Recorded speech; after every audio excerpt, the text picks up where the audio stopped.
மதம் கடந்த அப்படிங்கிறதோட சேர்த்து மதம் தாண்டிய அப்படின்னு சொல்லி கூட சொல்லலாம். இப்போ என்னன்னா, இப்போ என்ன மாதிரி எம்மதமும் சம்மதம் இல்லை அப்படிங்கிற ஒரு எண்ணத்தோட இருக்கிறவரையும் இங்கே அழைச்சிருக்கிறாங்க அப்படிங்கிறது ஒரு மகிழ்ச்சியான ஒரு விஷயம். இப்போ இந்த பிறந்த குழந்தை, அதாவது உங்கள் குழந்தைய கொடுங்க அப்படின்னு பெற்றோர்கிட்ட கேட்கக்கூடிய கதைகள் பல மத புராணங்களில் உண்டு. இப்போ இஸ்லாமிய மதத்தில் பார்த்தீங்கன்னா இப்ராஹிம், இஸ்மாயில், அதே மாதிரி பைபிளில் ஆபிரகாம், ஈசாக்கு இருக்கு. அப்புறம் சைவ மதத்தில் சிறுத்தொண்டர் புராணம், இப்படி ஒவ்வொன்றும் ஒவ்வொரு விதமாக இருக்கிறத நம்ம பார்க்குறோம். இது ஒரு பக்கம் இருக்கட்டும், இதெல்லாம் நம்ம இன்னொரு பேசலாம். இப்போ இந்த நிகழ்வு அப்படிங்கிற விஷயத்துல ஒரு சிறப்பான விஷயம் என்னன்னு நான் பார்க்குறேன் அப்படின்னா, இந்த குர்பானி, இந்த இறைச்சியை பங்கிடுவது, அதாவது மூன்றாக பங்கிடுவது. முதல் இது வந்து குடும்பத்தினர், அடுத்தது வந்து அண்டை அயலார், அதுக்கு அடுத்தது ஏழை எளியவர்கள். உண்மையிலேயே ஒரு சிறப்பான அம்சம். அது ஒரு குடும்பத்தாருக்கான ஒரு உணவு அப்படிங்கிறது எப்படி இருக்கக்கூடிய ஒரு விஷயம். இதை தாண்டி அயலானை நேசின்னு வருது இல்லையா அவங்களுடைய இதில், அந்த மாதிரி அந்த அயலார் கூட இருக்கக்கூடிய ஒரு நேசத்தை வெளிப்படுத்தும்படியான ஒரு வாய்ப்பாக இதை பயன்படுத்துகிறார்கள். ஒன்று. அடுத்தது ஏழை எளியவர்களுக்கான அவர்களுடன் நெருங்குவது. இப்போ நபிகளார் சொன்னதாக படிச்சிருக்கிறேன். அதாவது அண்டை வீட்டான் பசியோடு இருக்கும்போது எவன் ஒருவன் திருப்திகரமாக உணர்கிறானோ அவன் என்னை சேர்ந்தவன் அல்ல அப்படின்னு. இதே பகத்சிங் வேற மாதிரி சொல்லியிருப்பார் பின்னாட்கள்ல வேற ஒரு விஷயத்துக்கு. அந்த மாதிரி இந்த பசி அப்படிங்கிற விஷயம் எல்லாருக்கும் பொதுவானது தான். இதுல என்ன இருக்கு, ஜாதி மதம் இது என்ன இருக்குது, எல்லாம் தெரிஞ்ச விஷயம் தான். ஏன்னா நான் இந்த 30 வருடங்களாக களத்தில் இருக்கும்போது பல்வேறு சமயங்கள்ல பார்த்துருக்கிறேன். ஒருத்தருடைய குணத்திற்கோ பசிக்கோ இல்லை நல்ல ஒரு எண்ணங்களுக்கோ ஜாதி மதம் அப்படிங்கிறது வந்து அது ஒரு பொருட்டாக இருந்தது இல்லை. இப்போ நான் குமுதத்தில் இருந்த நேரத்தில் 1997, 98 நினைக்கிறேன். அநேகமாக அது தமிழ்நாட்டில் இந்தியாவிலேயே முதல் முறையாக தெரியல. பிச்சைக்காரர்களாக சேர்ந்து ஒரு 10 நாள் சுற்றி அவருடைய வாழ்க்கையை எடுத்த அது ஒரு எச்சில் இரவுகள் அப்படிங்கிற தலைப்பில் வந்தது. அதில் பல்வேறு சுவாரஸ்யமான விஷயங்கள் இருந்தது. வடமலையில் இருக்கக்கூடிய சிவன் கோயில் இருந்த ஒரு பிச்சை எடுக்கக்கூடிய ஒரு அம்மா, அப்போ அதுக்கு ஒரு 45 வயசு இருக்கும். அதுக்கிட்ட கொஞ்சம் அப்படியே ஒரு அன்பா விசாரிச்சா தெரியுது, அது வட்டிக்கெல்லாம் போயிட்டு இருந்தது. எழுத இருக்கிற வாழைப்பழ கடை, ஒரு பூ கடை, இந்த மாதிரிலாம். அப்புறம் அந்த வட்டி கடை அந்த கடைக்காரங்கள்ட்ட கேட்டேன், எப்படிங்க அந்த அம்மாக்குள்ளமா நீங்க பயந்துட்டு கொடுக்குறீங்க அப்படின்னு. இல்லைங்க, அது பேசுற பேச்சு தாங்க முடியாது அப்படின்னாங்க. விஷயம் அது இல்லை. இதுல என்னன்னா, ஞாயிற்றுக்கிழமை அன்னைக்கு சர்ச்சில் பார்க்கக்கூடிய அந்த பிச்சை எடுக்கும் ஒருத்தரை அவரே செவ்வாய்க்கிழமை அன்னைக்கு செவ்வாடை அணிந்து அம்மன் கோயில பார்த்தேன். அதே போல செவ்வாய்க்கிழமை அன்னைக்கு பார்த்தால வெள்ளிக்கிழமை தர்காவிலையோ இல்லை மசூதிலையோ பார்த்தேன். அப்போ ஒரு விஷயம் எனக்கு வந்து இன்னும் கூட ஒரு கண்ணல் இருக்க புரிந்தது. அதாவது நம்ம தான், அதாவது ஒரு இந்த வயிற்றுக்கு மேல கஞ்சிங்கிறாங்கல்ல, அதாவது எப்படின்னா ஒரு வயிற்றுக்கு ஓரளவு திருப்தியான உணவு கிடைக்கக்கூடிய ஆட்கள் தான் இந்த ஜாதி பெருமை, மத பெருமை, இந்த மாதிரி ஜாதி மதம்ங்கிறதே அதுக்கு பெருமைக்கான ஒரு முன்னோடி தான். அப்படி போகக்கூடிய ஒரு மனநிலையில இருக்கிறாங்க. ஆனா அதுவும் இல்லாத ஒரு சூழல்ல இருக்கிறவங்களுக்கு எந்த விதமான அபிப்பிராயங்களும் இந்த மாதிரி ஜாதி மதத்தின் மேல கிடையாது. இதுக்கு இந்த மதம் தாண்டிய மனிதர்கள் பல பேரை நான் சந்திச்சிருக்கேன் பத்திரிகை வாழ்க்கையில. 1997 கோவை கலவரம் தெரியும் நமக்கு. அதை பத்தி இந்த கட்டுரைகள்லாம் எழுதியிருக்கிறாங்க நேரடியா போய். அந்த ஒரு சூழல்ல ஒரு நான் ஏதாவது உங்களுக்கு புரியும், ஒரு குறிப்பிட்ட மதத்தை சேர்ந்தவர்களை வேற ஒரு மதத்தை சேர்ந்தவர்களை அந்த பகுதியே வந்து அழிச்சு உதைக்கிறது, எரிக்கிறது, இந்த மாதிரி பண்றாங்க. அப்ப அவர்களை ஒரு ஆட்டோ ஓட்டுநர் வந்து பாதுகாக்கிறார். பாதிக்கப்பட்ட அந்த சிறுபான்மை மக்களை பாதுகாக்கிறாரு. பாதுகாத்து வேற ஒரு இடத்துக்கு அழைச்சிட்டு போய் அவங்கள தன்னுடைய ஆட்டோட கொண்டு போய் விடுறாரு. பல பேரை அந்த மாதிரி உயிரை காப்பாத்தினாரு. அது என்னன்னா, கடைசியில அவரையும் சுத்தி கொண்டு விட்டார்கள். நீ ஏன் காப்பாத்துறன்னு. அவர் பேரு ஜேடி பாபு. இப்ப நேத்தான் அந்த பழைய புதுல இருந்து புக்குல இருந்து எடுத்து அவருடைய பேர் படி பார்த்தேன். அதனால இன்னொரு இதை நான் அந்த தியாக திருநாளை ஒட்டி நம்ம பேச வேண்டிய முக்கியமான ஒரு விஷயமா நான் நினைக்கிறேன். ஏன்னா ஊடகவியலாளர் சந்திப்பு அப்படிங்கிறதையும் போட்டிருந்தாங்க. இந்த ரெண்டுத்தையும் ஒப்பிட்டு பார்க்கும்போது உலக அளவிலேயே ஊடகவியலாளர்களுடைய தியாகம், இதை பத்தி ரொம்ப சுருக்கமா பேசலான் இருக்கேன். என்னன்னா, இந்த 2024, 25 இந்த காலகட்டத்தில் மே டு மே அப்படிங்கிற இந்த ஒரு காலகட்டத்தில் மட்டுமே பார்த்தீங்கன்னா உலகம் முழுக்க 129 ஊடகவியலாளர்கள் கொல்லப்பட்டிருக்காங்க.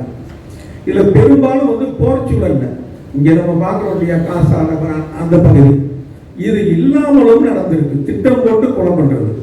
அது அடிப்படை என்ன அப்படின்னா, இந்த அடிப்படைவாதத்தை எதிர்த்து அவங்க நின்னாங்க அப்படிங்கிறதா அவங்க கொலைக்கான அடிப்படை. வேற ஒண்ணுமே கிடையாது. இதுதான் அடிப்படை. இப்ப இந்த மாதிரியான ஒரு விஷயம் பார்த்தீங்க அப்படின்னா, இப்ப இல்லை, இதை எதிர்த்து போராடக்கூடிய ஊடகவியலாளர்கள் பல வருடங்களுக்கு முன்னாலே இருந்திருக்கிறாங்க. 1931 கான்பூர்ல மிகப்பெரிய கலவரம். அப்ப அந்த பாதிக்கப்பட்ட பல பேரை தன்னுடைய உயிரை பணயம் வைத்து காப்பாற்றிய ஒரு மனிதர் கணேஷ் சங்கர் 1931 அவரையும் கொண்டுட்டாங்க. அப்பதான் மகாத்மா காந்தி சொன்னாரு, எனக்கு ஒரு மரணம் இப்படி வந்தா நான் ரொம்ப மகிழ்வேன் அப்படின்னு.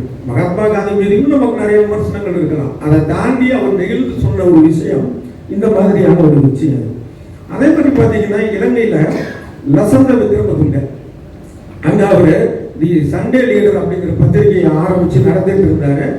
அப்ப மிகப்பெரிய அளவில் உள்நாட்டு போர் நடந்துட்டு இருந்த நேரம் இவர் அந்த எளிய மக்கள், பாதிக்கப்பட்ட மக்கள், சிறுபான்மை மக்களுக்காக ஒரு குரல் கொடுத்தவர். ஆனா அவரு பெரும்பான்மை இனத்தை சேர்ந்தவர். அந்த சூழல்ல அவர் குறி வச்சு நடுத்தரில் வச்சு சுட்டு போனாங்க. அவர் இறப்பதற்கு சில நாட்களுக்கு முன்னால அவர் தன்னுடைய பத்திரிகையில் எழுதினார், நான் விரைவில் இறக்குவதற்கான வாய்ப்புகள் காரணம் இருக்கு, அதுக்கு அப்படி நடந்தால் அதுக்கு இந்த ஆளுங்கட்சி தான் காரணம், ஆனால் இறந்த பிறகும் நான் பேசுவேன் அப்படின்னு. இன்னைக்கும் பேசிட்டு இருக்கோம் அவரை பத்தி, அவருடைய அந்த உயிர் தியாகத்தை பத்தி.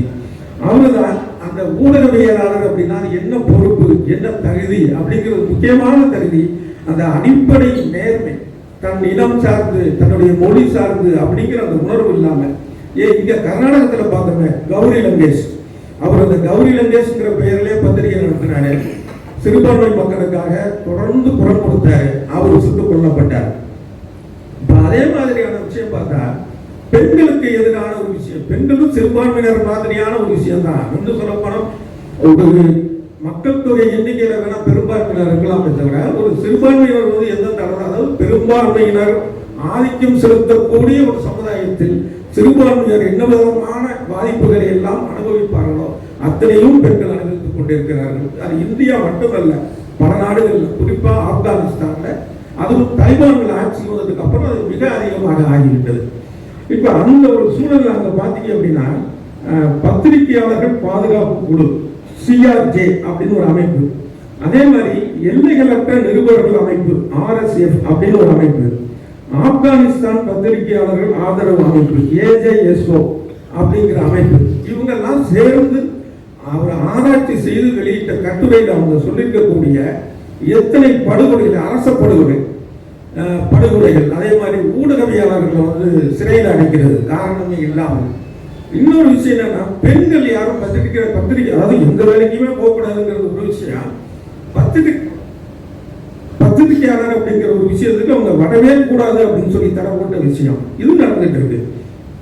நம்ம இது எல்லாத்தையுமே கண்டிக்கணும். மத ரீதியான ஒரு விஷயமா பார்க்காம, தவறு எங்க நடந்தாலும் தவறு தான். இப்போ ஃபேஸ்புக்ல பார்த்தீங்கன்னா, இப்போ இந்து மதத்தில் நடக்கக்கூடிய ஒரு சில விஷயம் அடிப்படையாக எழுதும்போது நான் ரொம்ப ஒரு நடுநிலையாளனாக, திராவிட சித்தாந்த புலவனாக, இடதுசாரி சிந்தனையாளனாக போற்றப்படுகிறேன். அதுவே இஸ்லாமிய மதமோ இல்லை கிறிஸ்துவ மதமோ அதன் அடிப்படையிலான பிரச்சனைகளை விமர்சிக்கும் போது RSS சங்கியாகிறேன். இது மாதிரியான ஒரு சூழல், இந்த மனப்போக்கை எல்லாருமே மாத்திக்கணும். இன்னும் சொல்ல போனா, யார் பாதிக்கப்படக்கூடிய சூழல்ல இருக்கிறோமோ அவங்க அந்த மனநிலையை மாத்திக்கணும். நம்ம அந்த சமநிலை பார்க்கக்கூடிய ஒரு மனநிலை வருவது அப்படிங்கிறதா இந்த பிரச்சனைகளை தாண்டி இல்லை, இதை நம்ம சரியாக கடப்பதற்கான ஒரு வழியாக இருக்கும். இப்ப நம்மளை சுத்தி பார்த்தீங்கன்னா இயல்பா வாழ்ற மனிதர்கள்லாம் ரொம்ப அதிகமா இருக்காங்க. மதம் பார்க்கக்கூடிய மனிதர்கள்ங்கிறது எந்த மதத்திலையுமே ஒரு 2 இல்ல 3% தான் இருக்கும் நினைக்கிறேன். மற்றவர்கள்லாம் மத நம்பிக்கை இருந்தாலும் கூட அதை தாண்டி இயல்பாக அன்பாக வாழக்கூடியவர்கள் தான். எல்லாருக்கும் பசிக்கிறது, சாப்பிடணும், குடும்பத்தோட பாதுகாப்பா இருக்கணும், அந்த உணர்வு தான்.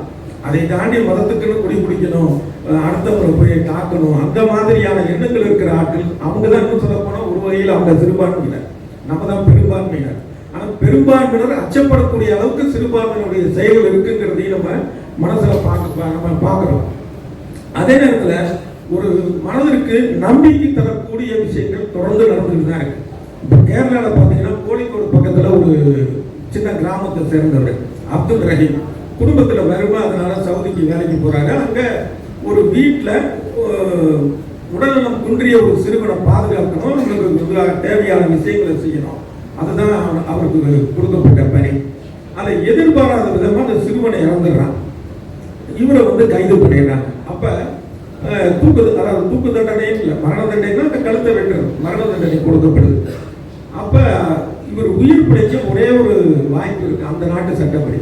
அதுக்கு ஒரு பேர் ஒன்று சொல்றாங்க, அதாவது தியா. குறிப்பிட்ட பணம் கொடுத்தா அந்த குடும்பத்தினர் முதல்ல ஏற்றுக்கணும், எங்களுக்கு பணம் வேணாம், ஒரு தண்டனை தான் அப்படின்னா தண்டனை தான். அப்புறம் அவங்க ஏதோ பாவம் இது பண்ணி பார்த்தாங்கன்னா அந்த ஒரு குறிப்பிட்ட பணம் கொடுக்கணும். பணம் கொடுத்தாலும் இவர் விடுதலை ஆகலாம்.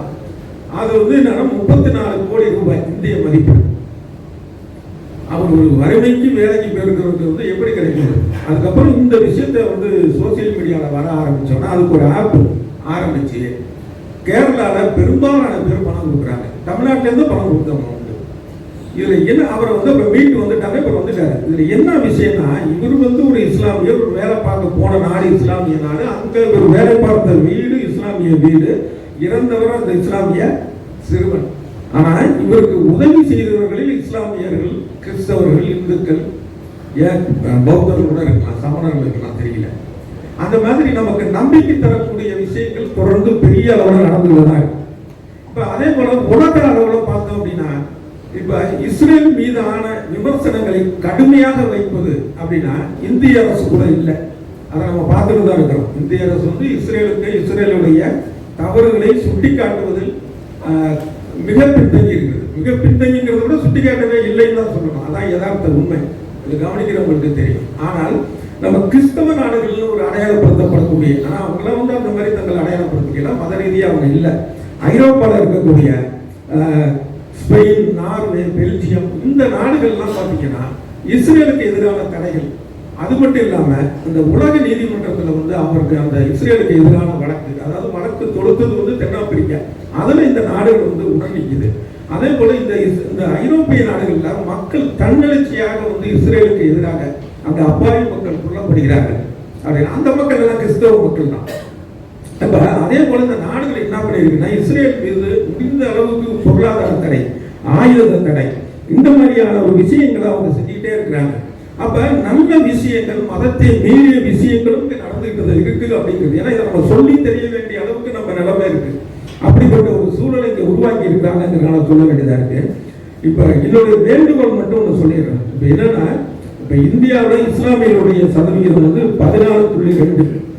அதே நேரத்தில் ஒரு அமைப்பு கணக்கு போட்டிருக்கு, ஊடகத்தில் உயர் பொறுப்பில் இருக்கக்கூடிய இஸ்லாமியர்கள் எண்ணிக்கை 1.5. அதுக்கு அடுத்த கட்டத்தில் இருக்கிறவங்களுடைய எண்ணிக்கை 4.5. அதாவது மிக மிக மிக குறைவு. அதுக்காக இதுலயுமா இடஒதுக்கீடும்பாங்க, புரியாதவங்க. இடஒதுக்கீடுங்கிறது எல்லா இடத்துலையும் அவசியம்தான். ஒரு சமுதாயத்துல கணிசமாக இருக்கிறவர்கள் ஒவ்வொரு துறையிலும் அவங்களுடைய பங்கு இருக்கணும். அப்பதான் அந்த சமுதாயம் சமநிலை சமுதாயமாக இருக்கும்.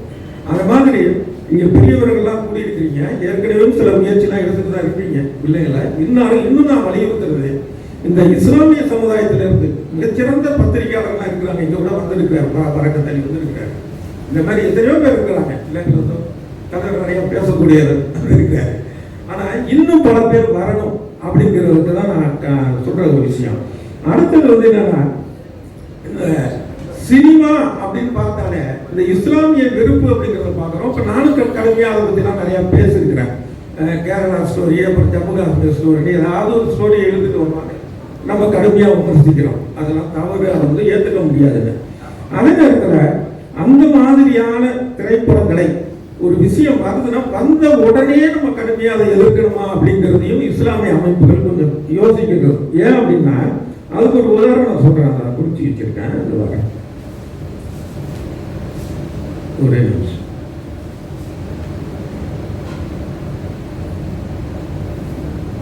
பர்ஹானா அப்படின்னு ஒரு திரைப்படம், அந்த படத்தோட இயக்குனர் பேர் குறிச்சு வச்சிருந்தா அதை மறந்துட்டேன். இஸ்லாமிய வாழ்வியல் முறையை ரொம்ப யதார்த்தமாக சொன்ன ஒரு திரைப்படம். அந்த திரைப்படம் வர்றதுக்கு முன்னாலும் கடுமையான எதிர்ப்பு. அப்புறம் இங்கே ஒரு தேட்டரில் படம் போட்டு அந்த அமைப்புகளுக்கெல்லாம் காட்டினாங்க. அப்புறம் அவங்க அதை ஒன்றும் சொல்லலை. அதுக்கப்புறம் அந்த படம் வந்து அந்த மாதிரி அதீதமான ஒரு அதை முன்னெச்சரிக்கைன்னு நீங்கள் சொல்லலாம். அப்படி இருந்தாலும் கூட அந்த அதீதமான முன்னெச்சரிக்கைங்கிறது நம்மளை விலக்கி வச்சிடும் அப்படிங்கிறதையும் பார்க்கணும். ஒரு விஷயம் இப்போ இந்த ஊடகத்துறையில் வந்து எப்படி வந்து நிறைய இஸ்லாமியர்கள் வரணும் அப்படிங்கிறது இருக்கும், அதே போல திரைத்துறையிலையும் வரணும். இஸ்லாமியனுடைய ஒரு வாழ்க்கை முறையை சொல்லக்கூடிய திரைப்படங்கள் அப்படிங்கிறது மிக மிக மிக குறைவு நமக்கு தெரியும். ஒரு நிகழ்ச்சியில இயக்குனர் அமீர் சொன்னார், இங்க வந்து இஸ்லாமியர்கள் வந்து அந்த பெயரை வைத்துக் கொள்ள கூட பயப்படுகிறாரு. நான் பாருங்க, நான் அப்படியே பேர் வச்சிருக்கிறேன் அப்படின்னா நல்ல விஷயம் தான். ஆனா அவரும் இஸ்லாமியர் வாழ்க்கை முறையெல்லாம் எடுக்கல.